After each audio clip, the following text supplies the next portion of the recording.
Olá, senhoras e senhores. É um prazer, representando a Nielsen, falar mais uma vez sobre um dos mais importantes estudos do setor supermercadista, o Ranking Abras Nielsen 2010. É um grande prazer estar aqui representando a Nielsen, como eu disse, e poder transmitir algumas das principais informações que em mais detalhes os senhores encontrarão na revista Super Hiper, na última edição.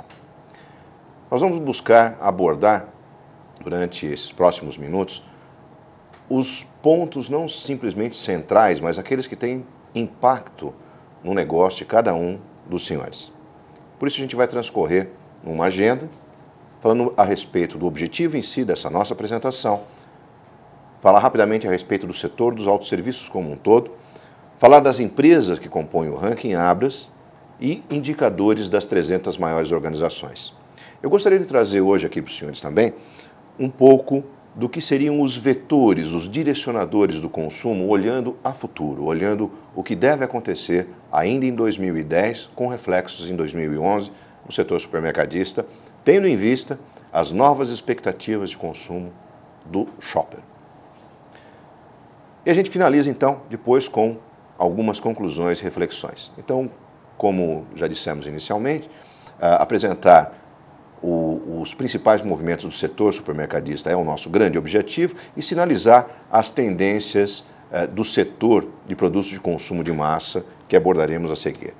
Então, o setor de autosserviços no ano de 2009, ranking 2010, realmente apresentou números extremamente favoráveis, né? O faturamento cresceu 6,5%, um crescimento real de 6,5%, batendo a casa dos 170 bilhões de reais. Isso é aproximadamente 5,6% do PIB. Portanto, um crescimento bastante importante. Se nós, ao lado desses números, considerarmos algumas outras informações, alguns outros grandes números do setor, eles realmente chamam bastante atenção. Então, o número de checkouts, por exemplo, já ultrapassa os 190 mil checkouts. O número de lojas superior a 78 mil lojas. O número de funcionários que já chega próximo aos 900 mil empregados, um setor que emprega muito, tem uma importância enorme na mão de obra brasileira. E uma área de vendas que também ultrapassa 19 milhões de metros quadrados em área de vendas. São números realmente que mostram a importância do setor.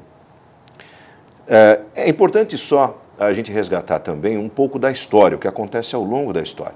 E nesse sentido, a gente vê o número de crescimento no número absoluto de lojas ainda bastante importante, né? Falamos de quase 78 mil lojas, aproximadamente. Esse crescimento é de 3,5%, quase 3,4% para ser mais exato, contra o ano anterior. E se analisarmos a série histórica, como mencionamos, sempre para resgatar um pouco da história, a gente vai verificar que esse número é crescente em todos os anos. Teve aí um pico bastante importante durante os meados da década de 90, mas continua crescendo, ou seja, mais competitividade vai estar acontecendo nos próximos anos, em termos de tendência. Nós havíamos citado do grande valor de faturamento, né, o 6,5% de crescimento real em comparativo ao ano de 2008.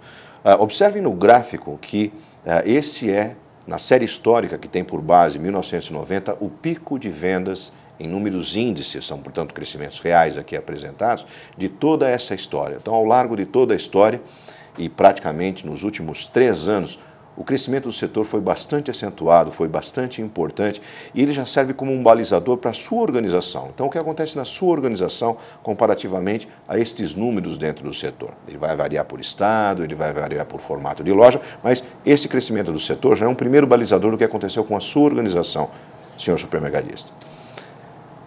Um movimento importante também observado dentro do setor como um todo foi o movimento de concentração. Então, no quadro que a gente tem aqui a seguir, a concentração realmente aumenta em aproximadamente 2 pontos percentuais, e isso é fundamentalmente devido ao movimento das 3 maiores organizações, que chegam a representar, neste ano de 2009, aproximadamente 40% do volume do setor como um todo. Agora, eu sempre faço questão de ressaltar, porque a Nielsen, além de medir em conjunto com a Abras o que acontece dentro do setor supermercadista no Brasil, também tem essa mesma avaliação em outros países do mundo. aí é uma avaliação própria específica de Nielsen, mas é perfeitamente comparável. E sempre gosto de ressaltar que este nível de concentração existente no Brasil, de 40% dentro das 3 maiores organizações, é muito distante de concentrações como, por exemplo, países na Europa, Inglaterra, França, Alemanha, mesmo Portugal, ou até vizinhos nossos aqui na América do Sul, como, por exemplo, o México, como, por exemplo, a própria Argentina. Então, existe sim uma concentração e ele é muito mais ligado a um processo que nós costumamos chamar de polarização. De um lado, um percentual importante localizado no volume de vendas das 3 maiores organizações, mas de outro lado, a gente tem uma dispersão bastante grande, né? Ou seja, os outros pontos de venda são marginalmente importantes, as outras organizações são marginalmente importantes. Tanto que, para nós chegarmos a um nível de 80% de participação ou de concentração, são necessárias 500 organizações. Então, as 500 organizações chegam a 70% do volume de vendas. Isso dá para perceber que realmente tem esse fenômeno de polarização. De um lado, 3 organizações com grande importância, mas de outro lado, uma dispersão bastante grande por conta desse varejo menor, do varejo de pequeno varejo, né, de pequenas organizações, que passam a ter uma importância bastante grande dentro do Brasil. Isto é bastante significativo. Dito isso, é importante a gente caminhar para o que acontece com as empresas do ranking Abras Nielsen em 2009 e 2010.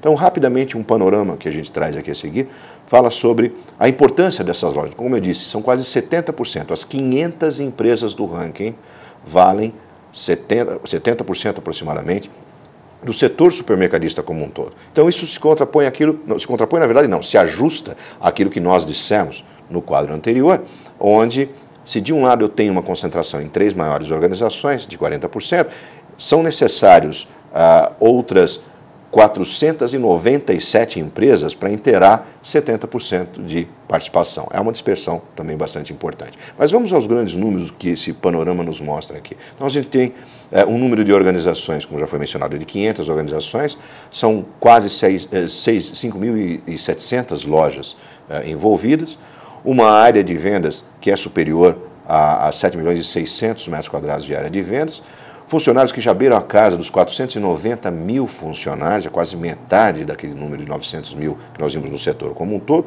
para um número de checkouts que também ultrapassa os 56 mil, com um faturamento, apenas essas 500 organizações, de quase 122 bilhões de reais. É um número bastante importante.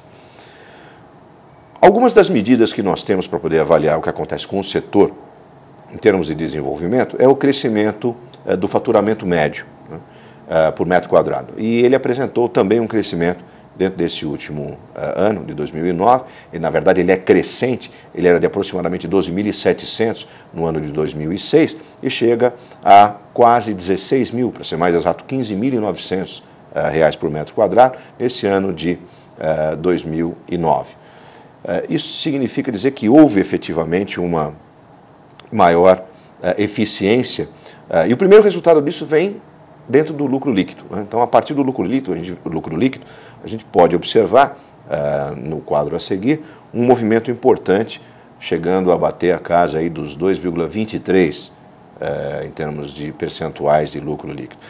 Isso mostra, sim, um grau de eficiência muito importante apresentado pelo setor, que, na verdade, vem ao lado de um movimento de prevenção de perdas e de uma necessidade de estar próximo ao lucro alcançado, como a gente verifica nesse quadro aqui, a seguir, e o número de percentual do lucro líquido, 2,23, é muito parecido com o de 1,77 de perdas, que foi diminuído, ou seja, houve um movimento importante de trabalho na área de prevenção de perdas, o que, claro, impactou também, além da eficiência de vendas, no resultado de lucratividade.